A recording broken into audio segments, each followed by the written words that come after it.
করে দিন, আমাদেরকে বাড়ি যাওয়ার সুযোগ করে দিন। আমরা পরিবার পরিজন ছেড়ে এখানে এসে কত কষ্টে দিনাতিপাত করছি।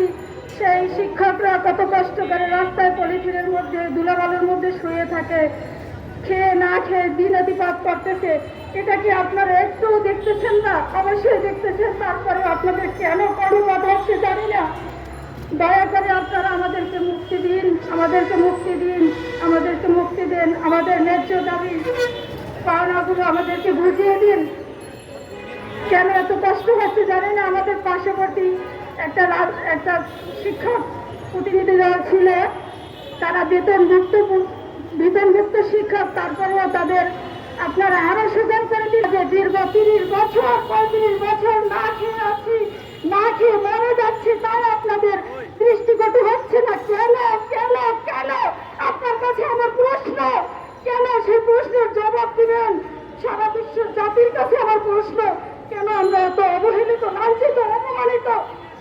আপনাদের কাছে আমার জোর রিকোয়েস্ট, আজকের মধ্যেই আমাদেরকে আপনি ঘোষণা দিয়ে দিন, আমরা হাসি মুখে বাড়ি ফিরে যাই এবং আপনাকে চিরদিন আমরা স্মরণ রাখতে পারি। এই সুযোগটুকু অন্তপক্ষে করে যান।